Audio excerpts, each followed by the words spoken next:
یعنی دونوں مختلف قسم کی نوعیات ہیں۔ پہلی یہ نوعیت ہے اس کی کہ جوتوں سمیت، یعنی جوتے پوشاک کا حصہ بنا کر اس سمیت نماز پڑھی جا سکتی ہے، یعنی بالکل پڑھی جا سکتی ہے۔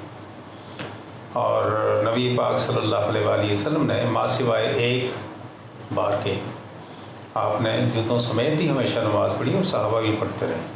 لیکن بجائے اس کے کہ اس میں اپنے طور پر کچھ دلائل دوں، میں حضرت محمد صلی اللہ علیہ وآلہ وسلم کی حدیث مبارکہ کے حوالہ دیتا ہوں، وہ زیادہ بہتر ہوگا اس کو سمجھنے میں۔ تو بجائے اس کے کہ میں اپنے طور پر اس کے بارے میں دلائل دوں، میں نبی پاک صلی اللہ علیہ وآلہ وسلم کی حدیث مبارکہ ہی جو باب الصلاۃ میں ابی داؤد، کتاب سنن نبی داؤد، اس کی باب الصلاۃ کی حدیث نمبر سیریل میں 650، اور باب الصلاۃ کی یعنی باب نمبر 2 اس کی 260 نمبر حدیث مبارکہ ہے، اسے میں تلاوت بھی کر لیتا ہوں اور اس کا ترجمہ بھی۔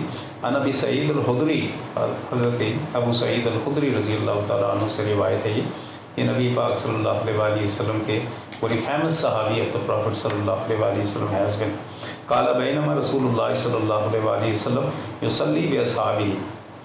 The Prophet was among us and at that time he was offering salah with his companions. اپنے صحابہ کے ساتھ نماز ادا کر رہے تھے. ازہلہن علیہ. The Prophet صلی اللہ علیہ وآلہ وسلم put up his shoes. یعنی یہ ایک واقعہ ہے فتح مکہ کے موقع پر جس کے بارے میں کہا جاتا ہے کہ آپ اپنے جوتے اتار لیے. موضعہما عن یسارہ، اور انہیں اپنی سائڈ پہ رکھ لیا. فلما رأى ذلك القوم القوا نعالهم. When the people saw that action of the Prophet صلی اللہ علیہ وآلہ وسلم, they also put up their shoes. انہوں نے بھی اتار دیے. فلما قضى رسول اللہ صلی اللہ علیہ وآلہ وسلم صلاته. When the Prophet صلی اللہ علیہ وآلہ وسلم offered his salat, جب نبی پاک صلی اللہ علیہ وسلم نے اپنی نماز ادا کر لی تو قال، اس وقت آپ نے کچھ کہا ان کو، ما حملکم علی القائکم نعالکم. What happened to you that you have put off your shoes? تمہیں کیا ہوا تھا؟ تم لوگوں نے اپنے جوتے کیوں اتار دیے؟ قالوا رأیناک القیت نعلیک فالقینا نعالنا. ہم نے آپ کو دیکھا کہ آپ نے اپنے جوتے اتار دیے تو ہم نے بھی اتار دیے. ٹھیک ہے. فقال رسول اللہ صلی اللہ علیہ وآلہ وسلم، تو پھر نبی پاک صلی اللہ علیہ وسلم نے یہ کہا، ان جبریل اتانی فاخبرنی ان فیہما قذرا. Jibreel came to me and he told me that there is a filth with your shoes.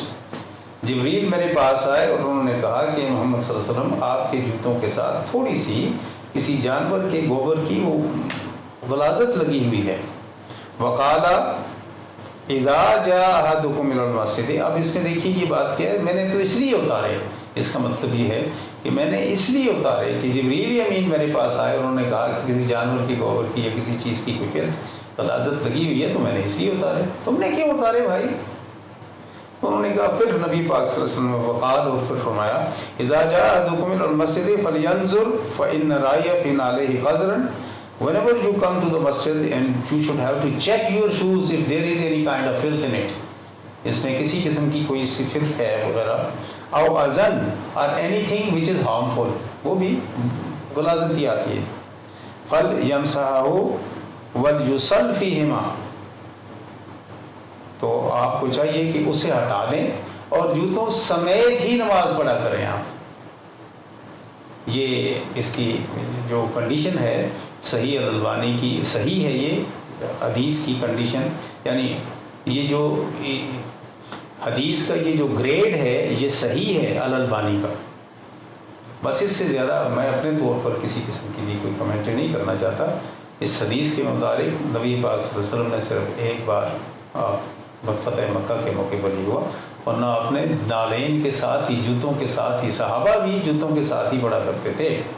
اور یہ عمل یہ نہیں کہ نبی پاک صلی اللہ علیہ وسلم کی زندگی میں، اس کے بعد کے بھی صحابہ مین یہ عمل خلفائے راشدین کے زمانے میں بھی جاری و ساری رہا تھا.